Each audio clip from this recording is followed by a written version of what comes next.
Hyderabad bullion మార్కెట్లో బంగారం వెండి ధరలు స్వల్పంగా పెరిగాయి. 24 క్యారెట్ల 10 గ్రాముల పసిడి ధర ఇవాళ 380 పెరిగి 1,43,780కు చేరింది.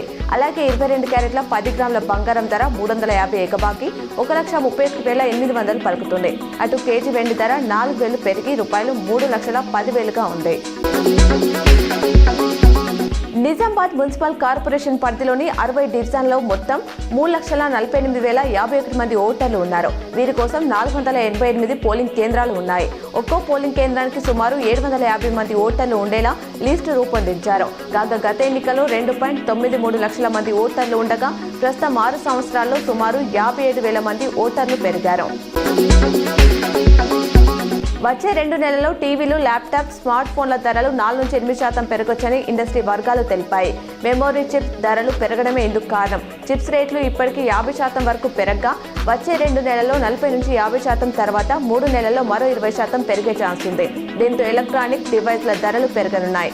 ఇప్పటికీ గత 3 నెలల్లో ఫోన్ల ధరలు 3-21% పెరిగాయి.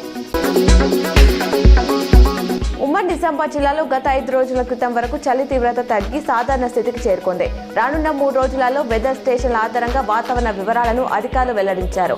కామారెడ్డి జిల్లాలో వరుసగా 3 రోజులు 12 డిగ్రీలు, 12, 12.7 డిగ్రీలు, నిజామాబాద్ జిల్లాలో 12.6 డిగ్రీలు, 11.7, 12.7 డిగ్రీలు కనిష్ట ఉష్ణోగ్రతలు నమోదు కానున్నాయన్నారు. తెలుగు ప్రయాణికులకు కేంద్రం శుభవార్త చెప్పింది. అమృత్ భారత్ కేటగిరీలో మరో 2 కొత్త రైళ్లను కేటాయించింది. చెర్లపల్లి, నాగర్కోయల్, నాంపల్లి, తిరువనంతపురం మధ్య ఏపీ మీదుగా నడవనున్నాయి. ప్రయాణికుల రద్దీని దృష్టిలో ఉంచుకొని ఈ నిర్ణయం తీసుకుంది. ఈ నెల 23న పీఎం మోదీ వీటిని ప్రారంభించే అవకాశం ఉంది.